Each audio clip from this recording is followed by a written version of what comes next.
A mí me gustaría hoy que comenzáramos con una oración. Señor Jesús, te damos gracias, Padre Dios, porque has sido maravilloso con nosotros, Padre.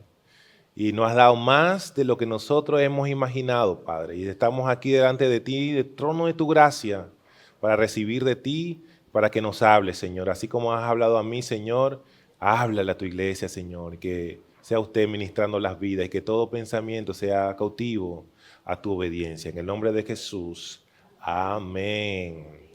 Amén, iglesia. Miren, vamos a hablar hoy de un tema bastante importante para la iglesia del Señor y es el llamado que Dios nos ha hecho.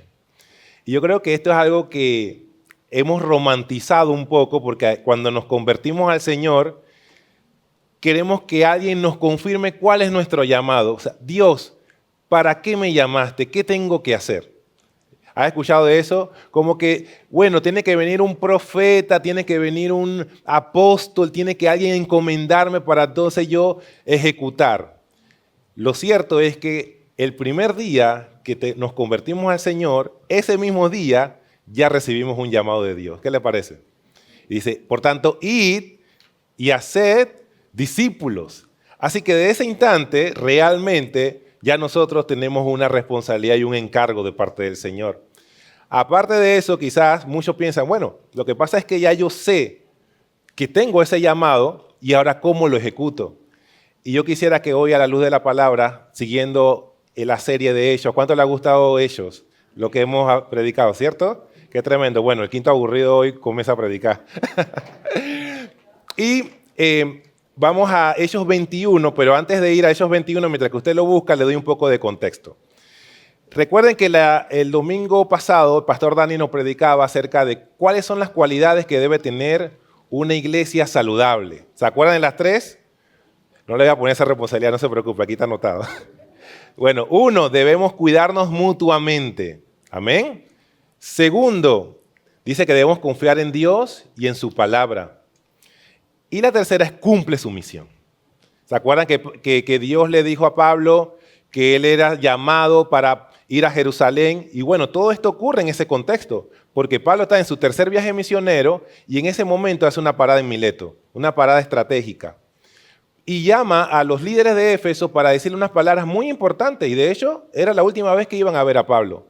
Así que eran sumamente importantes cada palabra y el mensaje que Pablo le tenía que dar a los líderes de Éfeso. Y ellos le dicen, ten alerta. Dice, cuídense de ustedes mismos porque se levantarán lobos. Y qué tremendo eso. Porque Pablo estaba invirtiendo un tiempo en unos hombres que no lo iban a ver más, pero tenían una responsabilidad de acuerdo al llamado que Dios le había hecho también para ellos. Y en el Hechos 21, acompáñenme con la lectura. Aquí le pongo el mapa para que me siga porque hay varias paradas que hace Pablo. ¿Y cuántos tienen Hechos 21 ya? Amén. Listo, vamos a avanzar. Y miren, Hechos 21:1 dice, después de separarnos de ellos, ¿de quiénes? Estaban separándose de los líderes de Éfeso, ¿cierto? ¿Me sigue? Zarpamos y navegamos directamente a Cos. ¿Ven Cos? Recuerden, sale de Mileto y ahora recurren a Cos. Así que no, con el puntero no soy tan bueno, pero aquí está Mileto y Cos. Ahora síganme la ruta. Y dice que al día siguiente fuimos a Rodas y de allí a Pátara. Como encontramos un barco que iba a Fenicia, subimos a bordo y zarpamos. Después de avistar Chipre, ven a Chipre, avistaron Chipre y de pasar al sur de la isla, navegamos hacia Siria y llegamos a Tiro, donde el barco tenía que descargar. Miren eso. En Tiro ellos se encuentran unos discípulos y dice la palabra del Señor de esta manera. Allí encontramos a los discípulos y nos quedamos con ellos 7 días. Miren, qué tremendo, porque esos discípulos que menciona allí, ¿de dónde salieron? Y investigando en la palabra, resulta que luego de la muerte del primer mártir de la iglesia, Esteban, estos discípulos que estaban ubicados en Jerusalén se esparcen por los demás pueblos. ¿Estamos de acuerdo? ¿Se acuerdan que hace unos domingos atrás se predicó de esto? Y al esparcirse llegaron algunos a Tiro. Ese mismo hecho del martirio de Esteban, ¿quién fue uno de los propulsores de ello? Pablo. Así que Pablo estaba ante unos discípulos que nunca habían visto a Pablo y Pablo ni siquiera en su vida iba a imaginar que esos discípulos que fueron producto de ese esparcimiento iban ahora a encontrarse con ellos. Dice que quedaron con ellos ¿cuántos días? 7 días. Así que ellos me imagino que le dieron hospedaje, le dieron comida, lo estuvieron allí a Pablo. Así que miren la diosidencia de Dios. ¿Qué iba a pensar? ¿Qué iba a pasar esa cosa tan maravillosa? Y Pablo estaba viviendo ese momento. Y sigue diciendo, ellos por medio del Espíritu, ¿quiénes? Los discípulos, exhortaron a Pablo a que no subiera a Jerusalén. Un segundo. Recuerden que Pablo está en tercer viaje misionero y Dios le había encomendado ir a Jerusalén. Dice que obligado por el Espíritu. ¿Y se acuerdan lo que hablábamos? Que Pablo, del Espíritu Santo, solamente le confirmaba que le iban a esperar 2 cosas. ¿Qué eran? Sufrimiento y prisiones. Qué poco alentador el panorama, ¿cierto? Y encima de eso llegan estos discípulos y los discípulos le exhortan, oye, Pablito, no vayas para Jerusalén. ¡Wow! O sea, yo estoy seguro del llamado que Dios me ha hecho, pero de alguna manera otra persona me está diciendo, no ejecute ese llamado o no vayas hacia allá. ¿Cómo lo habrán recibido ustedes? Y miren lo que sigue diciendo, pero a cabo de algunos días partimos y continuamos nuestro viaje. Todos los discípulos, incluso las mujeres y los niños, nos acompañaron hasta las afueras de la ciudad y allí en la playa nos arrodillamos y oramos. Pablo continuó con lo que Dios le había encomendado. Y me encanta esta última parte que dice, y allí en la playa nos arrodillamos y oramos. Quizá hay muchas dudas, quizá hay muchas cosas y estos discípulos tienen las mejores de las intenciones, pero oremos. Y así mismo, como ellos oraron en la playa, y en la orilla de la playa, y con estos discípulos también había pasado con los líderes de Éfeso. ¿Se acuerdan en Hechos 20? Con los líderes de Éfeso también había pasado exactamente lo mismo. Y miren, el 7, sigamos con el mapa, dice, nosotros, ¿están conmigo? Amén. Nosotros continuamos nuestro viaje en barco desde Tiro y arribamos a Tolemadia, donde saludamos a los hermanos y nos quedamos con ellos un día. Al día siguiente salimos y llegamos a Cesarea. ¿Lo ven? ¿Cesarea dónde están? Y nos hospedamos en la casa de Felipe el evangelista. Este Felipe que menciona aquí, dice que era es parte de uno de los 7. ¿Se acuerdan los 7 diáconos? También lo hemos abarcado acá en las prédicas de la serie de los Hechos. Este hombre fue el mismo que le predicó al etíope. ¿Se acuerdan de la prédica del pastor Dani? Acerca del etíope que no había ni una condición lógica para que ese etíope estuviese allí, pero el Señor ubica todo para que Felipe pudiera ir y le predicar a este hombre. Y definitivamente que Felipe estaba haciendo la obra. Entonces, él tenía, en el versículo 9, tenía 4 hijas solteras que profetizaban. Y miren esto. Pasa una escena muy particular en la casa de Felipe. Y dice que llevamos allí varios días cuando bajó de Judea un profeta llamado Ágabo. Este vino a vernos y tomando el cinturón de Pablo, se ató con él de pies y manos y dijo, imagínense este hombre, toma el cinturón de Pablo y dice, de esta manera atarán a los judíos en Jerusalén al dueño de este cinturón y lo entregarán en manos de los gentiles. Imagínense la cara de Pablo. Él está en la casa de Felipe y viene un profeta, se amarra de pies y manos y dice, el dueño de este cinturón, así le va a pasar. ¡Wow! Qué terrible, ¿cierto? Que yo estoy enfocado en el llamado y me profetizan de esta manera. Cuando la profecía que uno espera que prosperidad, Dios mío, dije que no iba a decir esto, prosperidad, queremos siempre que nos profeticen, vas a ir a las naciones, vas a ser próspero en todo lo que hagas, vas a derribar muros, todo eso es rico para el oído, ¿cierto? Pero ¿qué sucede cuando nos profetizan lo que no queremos escuchar? Ahí es donde viene lo difícil, ¿cierto? Qué duro para Pablo, porque Pablo, miren lo que dice Pablo, y esto es poderoso. Dice, al oír esto nosotros y los de aquel lugar, recuerde que Lucas es el que está escribiendo el libro de los Hechos, y Lucas, junto a otros hermanos, están acompañando a Pablo en este viaje misionero. Y dice, rogamos, ellos se unieron a los ruegos, rogamos a Pablo que no subiera a Jerusalén, porque ellos estaban claros de lo que esperaban no era nada bueno. Y el Espíritu Santo se estaba confirmando por medio de estos hombres. Y Pablo responde de esta siguiente manera. Miren esta tenacidad de Pablo. ¿Por qué lloran? Me parten el alma. O sea, Pablo se conmovió, ¿cierto? Pablo, le están diciendo que no suba, pero Dios le hizo un llamado. Así que él dijo, me parten el alma, respondió Pablo. Por el nombre del Señor Jesús, escuchen esta palabra, estoy dispuesto no solo a ser atado, sino también a morir en Jerusalén. ¿Qué clase de convicción, qué clase de determinación debes tener tú para poder decir estas palabras? ¿De qué estaba hecho Pablo para poder decir, estoy dispuesto a morir? Recuerden que versículos antes, en el capítulo 20, él decía que no escatimaba su vida para sí mismo, sino para la obra que Dios le había encomendado. Y lo vamos a leer dentro de un ratito. Y esto comprueba de que Pablo estaba claro de cuál era su convicción, iglesia. Y el 14 dice, como no se dejaba convencer, desistimos exclamando que se haga la voluntad del Señor. Con este Señor no se puede,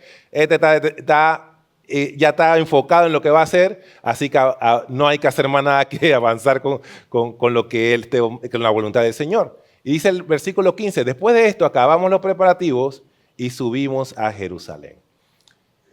Iglesia, ¿qué necesitamos para cumplir el llamado que Dios nos ha hecho? A la luz de Pablo, del ejemplo de Pablo.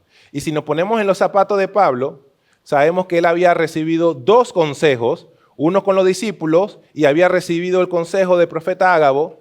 Y definitivamente que usted cree que ellos querían lo peor para Pablo. ¿Ustedes piensan que es así? Claro que no. Quizás las intenciones no fueron esas, pero había una realidad. Así que Pablo, ¿usted cree que no era de carne y de hueso? Él se estremeció. De repente Pablo dijo, oye, esta cosa está bien complicada. Esta cosa está dura para avanzar. Pablo hasta que quizás pudo haberse como que, oye, pero miren, cuando Dios nos traza una ruta y cuando estamos seguros de que esa es la ruta que Dios nos ha trazado, nada va a parar el llamado de Dios. Nada nos va a detener. Y eso es lo que Pablo sabía. A pesar de que su vida corría peligro, él sabía, Dios, yo estoy seguro del llamado. Y una de las primeras cosas que queremos tocar en el día de hoy, una de las primeras cosas que nos enseña Pablo de cómo podemos cumplir con el llamado de Dios es a través de tener convicción. Y miren lo que dice Hechos 20:24. Sin embargo, considero que mi vida carece de valor para mí mismo, ese Pablo, con tal de que termine mi carrera y lleve a cabo el servicio que me ha encomendado. ¿Quién? El Señor Jesús es el que nos encomendó ese camino. Dice que es el de dar testimonio del Evangelio de la gracia de Dios. En otras palabras, Pablo lo que está diciendo es, mi vida no vale absolutamente nada si no cumplo con lo que Dios me ha llamado. Qué tremenda responsabilidad para nosotros que hemos recibido ese llamado, porque ¿cuántos son discípulos del Señor Jesús? Amén. Todos hemos recibido el llamado. Imagínense que podamos decir que mi vida, al final de los días, ¿cuántos días dice la Biblia que podemos vivir una persona? 80, lo más robusto, 100, que ahora están ahí, tú sabes, tendiéndose un par. Eso están ahí con ñapita. Pero esa es la vida del ser humano. Y dice que al final de esos días, si no cumplo con el llamado de Dios, es lo que está diciendo Pablo, mi vida no tuvo sentido. Y eso es así, iglesia. Realmente, nuestra vida no cobra nada de sentido si lo que Dios nos llamó, no lo ejecutamos. Y hoy queremos hablar de eso. Mira, a la luz de Pablo, era el de dar testimonio de la palabra del Señor. Y eso es un reto tremendo para nosotros, iglesia. Miren esto. Este lo escribió John Stott. Dice, la misión no es una opción para la iglesia. Es su misma esencia. Ser iglesia es ser misionera. Tenemos el llamado más importante que le ha podido dar alguien a un ser humano. Dios nos dio la responsabilidad más grande y es de tener un mensaje que puede transformar vidas, que puede cambiar familias destruidas y puede restaurar personas que no tienen ningún tipo de esperanza. Tenemos la única respuesta para este mundo caído. Tenemos la única respuesta para las personas que hoy día no tienen esperanza. Esa es la responsabilidad que tenemos. Y eso es claro que sí, es que es un peso para nosotros. Es un peso gigantesco. Pero ese es el llamado que Dios nos ha hecho. No hay mejor llamado, no hay mejor ministerio que el que Dios nos ha encomendado a nosotros. Un ministerio que es tremendo y poderoso, que está recuerden, Mateo 28, 18 al 20, son las últimas palabras del Evangelio. Y Hechos 1:8, que dice la palabra del Señor, y recibiréis poder cuando haya venido el Espíritu Santo sobre ustedes, y me seréis testigo, ¿dónde? En Jerusalén, en Judea y hasta lo último de la tierra.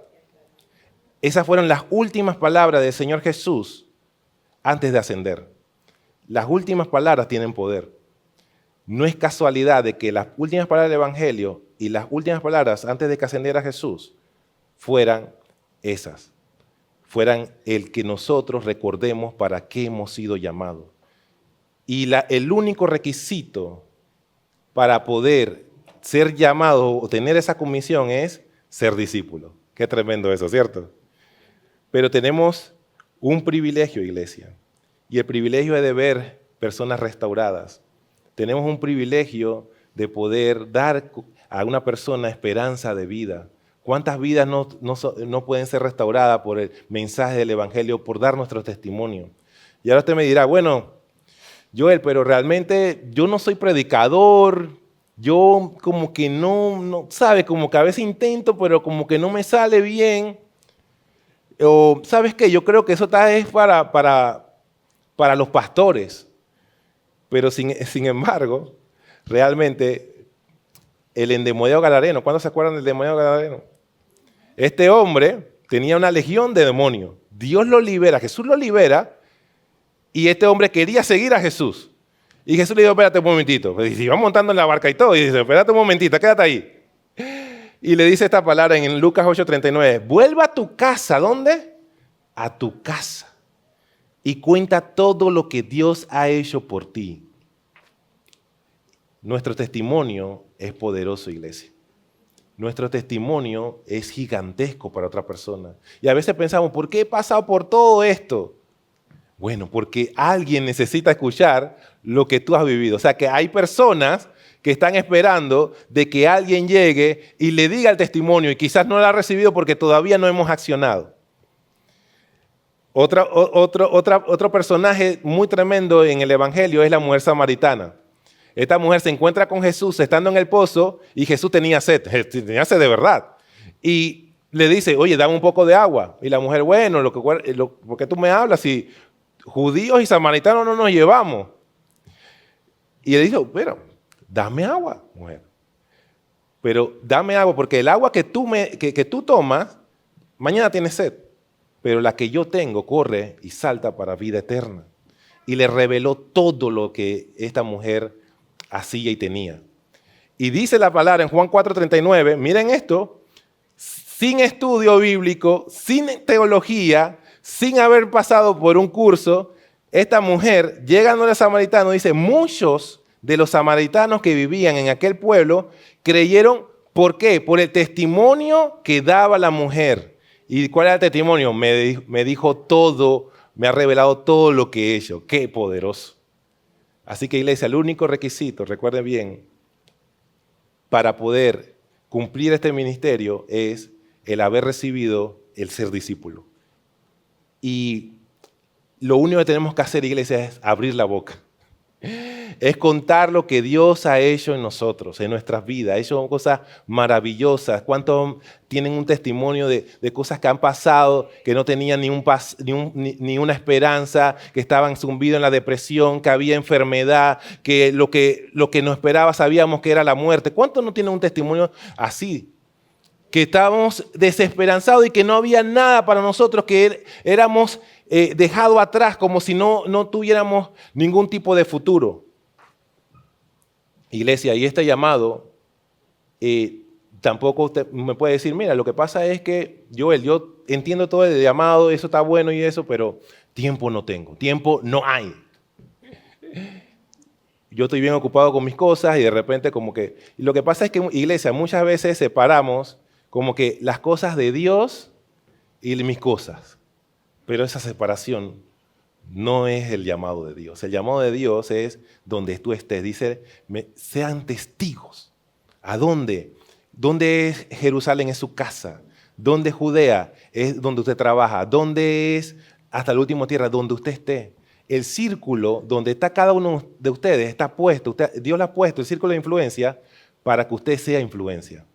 Y ese círculo de influencia quizás yo no puedo llegar donde está el círculo de influencia de ir en la escuela, pero ella sí está allí. Y así con cada uno. ¿Por qué? Porque Dios lo ha colocado no por casualidad, lo ha colocado por un propósito. Porque hay una persona que necesita escuchar el evangelio y tú eres el responsable para poder predicarle. ¿Qué le parece a usted? ¿Ah? Qué tremendo.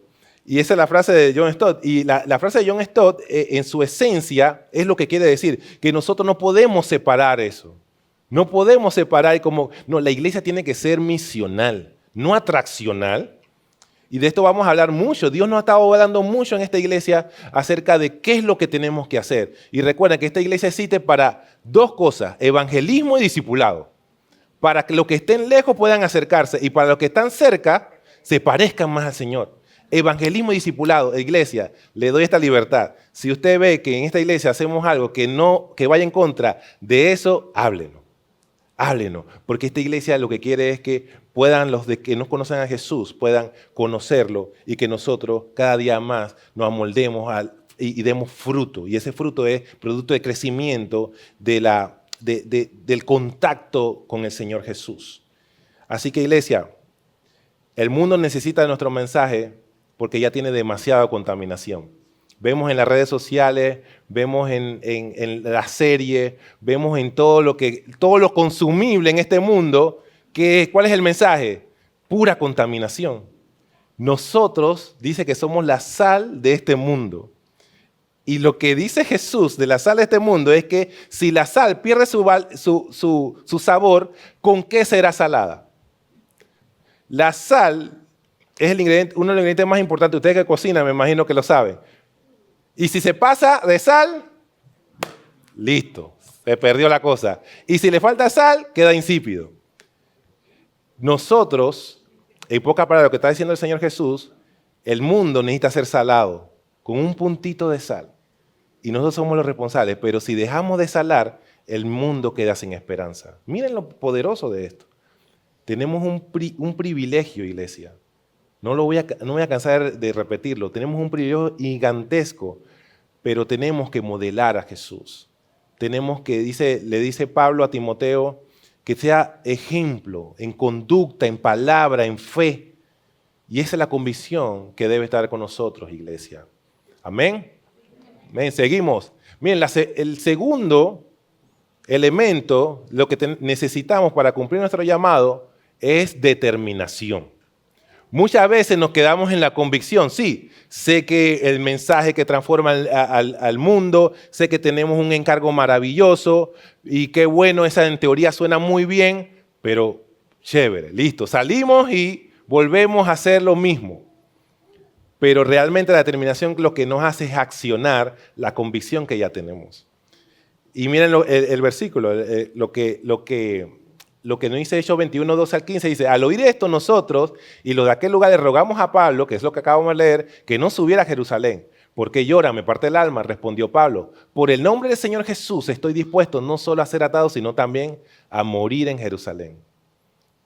O sea que realmente tenemos un ministerio donde muchas personas murieron por lo que tenemos hoy día como evangelio.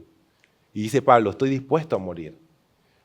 Y como no se deja convencer aún así, dice que se haga la voluntad del Señor y sigamos hacia adelante. O sea que Pablo estaba determinado de que tenía que avanzar. Y aunque estas palabras estremecieron a Pablo, nunca él dudó de su determinación de lo que tenía que hacer. Y el significado de determinación es poderoso, porque la determinación es algo que todos tenemos. Porque todos hemos conseguido cosas en la vida por la cualidad de la determinación. Alguna carrera, ¿cuántos han estudiado carreras universitarias y trabajado? Eso es bien complicado. Y necesitas determinación para poder conseguir ese título. Y eso cuesta llanto, lágrimas y muchas cosas, pero tú avanzas con eso. Y esa es la determinación que te permite seguir. También alguien que no tenía casa y consiguió y pudo comprar una casa es porque la determinación lo movió a eso. Y así muchas cosas, hay muchas personas que han emprendido y la determinación que le permite avanzar. Pero qué tremendo que la determinación dice que es el equilibrio entre el esfuerzo humano, miren esto, el esfuerzo humano y la dependencia de Dios. Y la dependencia de Dios. Es decir, no es por mis propias fuerzas, sino también con las fuerzas del Señor. Así que esa combinación entre el esfuerzo humano y la dependencia de Dios es lo que nos permite cumplir con el llamado que Dios nos ha dado. Para que yo no me lleve el mérito, porque si el llamado fue del Señor, yo no tengo ningún mérito en eso, porque Él fue el que murió en la cruz por todas las personas de las que nosotros le vamos a hablar, le estamos hablando. Así que yo no tengo mérito en eso, así que yo dependo de Dios para ejecutar su llamado. Y definitivamente, Pablo era un hombre que era determinado. Desde la primera vez que aparece en la palabra del Señor, fue en Hechos 8:3, dice que iba de casa en casa. Imagínense eso. De casa en casa para agarrar a los de las supuestas sectas. Porque recuerden que para ese tiempo los cristianos eran una secta. Así que él iba de casa en casa. Y cuando muere Esteban y se esparcen, ¿sabe lo que hizo? Pidió carta de extradición. Vamos con esa carta de extradición para donde ellos hayan ido, ir a buscarlo y que sean juzgados en Jerusalén. Dime si eso no es si no es determinación en la vida. Está tan determinado a eliminar a los del camino que estaba dispuesto a hacer lo que fuera para hacerlo. Pero camino a Damasco, Dios cambió sus planes. Camino a Damasco, Dios lo sorprendió. Camino a Damasco, esa determinación que tenía Pablo para lo que él pensaba que era correcto, la transformó a lo que es correcto. Y eso es un mensaje poderoso para nosotros, porque somos determinados para muchas cosas, iglesia, pero a veces olvidamos de la ecuación y sacamos al Señor, sacamos el llamado. Y estamos allí enfocados en las cosas nuestras y olvidamos que lo más importante es el llamado. Ahora, Dios quiere que nosotros prosperemos, Dios quiere que nosotros avancemos en la vida, eso es bueno, eso es provechoso, pero no nos olvidemos del llamado. Y muchas veces también nos encontramos de que queremos que el llamado se adapte a nosotros, o me pasa a mí solamente, que el horario en que yo ejecute el llamado sea el que me convenga, las formas sean las que me beneficien a mí. ¿Qué yo saco de esto? No, el llamado de Dios viene con las normas de Dios, vienen con las pautas del Señor, vienen así tal cual como Dios nos las ha dado a nosotros. Así que nosotros no podemos cambiar cómo Dios nos llama a nosotros, tenemos que ejecutar el llamado porque Él confía en que nosotros lo vamos a ejecutar. ¿Cuántos lo van a ejecutar? Amén. Amén, iglesia. Dice, miren, quiero ver una ilustración tremenda. ¿Para qué estamos utilizando el llamado? ¿Qué era la determinación? Quiero hablar un poco de Jim Elliot. Jim Elliot fue un hombre que nació en Estados Unidos, en Oregon, en Portland, y entregó su vida a la edad de 6 años de edad. Y va la redundancia. Y este hombre, Dios le puso en su corazón que él quería ser un marinero, pero Dios hizo de él un misionero. ¿Qué le parece? Y este hombre, Dios lo llamó a que le predicara, puso una pasión poderosa en él para que predicara a las personas que nunca habían escuchado el nombre de Jesús. O sea, que nunca en sus vidas habían escuchado de Dios. No es que, no conocían a Jesús. Y para eso, Dios le confirma que debe ir a Ecuador, en la parte baja de Ecuador, donde un pueblo que se llama los Aucas o los guaraníes. Y él se preparó y estudió griego. ¿Por qué estudió griego? Porque quería traducir la Biblia para ellos. Y también estudió español porque iba para Ecuador. Y en septiembre de 1955, Elliot y 4 misioneros más emprenden su viaje. Y claro, eso tomó unos preparativos. Y sus esposas estaban en medio de eso. Estaban en el preparativo y ellos estaban emocionados porque iban a hacer el llamado que Dios le había encomendado. Y cuando ellos llegan a Ecuador, lo recibe un granjero millonario y también lo recibe una mujer indígena. Y el granjero millonario le dice a ellos, oye, ¿ustedes saben lo que se están metiendo? estos indígenas no son civilizados y son violentos. De hecho, no permite que nadie entre a su pueblo. Así que lo que ustedes están haciendo es una misión prácticamente suicida. Yo me imagino a estos hombres mirándose como que, oh my God, ¿dónde nos estamos metiendo? ¿Dónde Dios nos ha llamado? De hecho, la mujer que acompañaba a este granjero era auca también, pero había escapado por la violencia de ellos. Y ella le aconseja a estos 5 misioneros, tengan cuidado, porque estos hombres son traicioneros. Y bueno, ellos al final le dicen a la mujer, ayúdame a aprender un poco del idioma o la lengua de ellos, y ella le comienza a enseñar algunas frases. Y ellos comienzan su misión. Así que agarran una avioneta amarilla y comienzan a dar por 3 meses, rondar y sobrevolar por el pueblo auca. Y ellos le bajaban regalos a estos indígenas por medio de cuerdas. Y hasta una foto de los 5 misioneros le bajaron para ir ganándosela a ellos, para que ellos se adaptaran a ellos. Y miren, qué tremendo, porque estos hombres decidieron abandonar todas sus comodidades, abandonar toda su vida para dedicar tiempo al llamado del Señor. Y aquí están ellos, ¿no? Aquí está el famoso avión amarillo. Así que luego de un tiempo, ya en enero de 1956, ellos llegan a acampar al otro lado del río donde estaban los aucas. ¿Se acuerdan que era peligroso? Así que ellos estaban desde el otro lado del río hablándole a ellos para ver si ellos podían acercarse.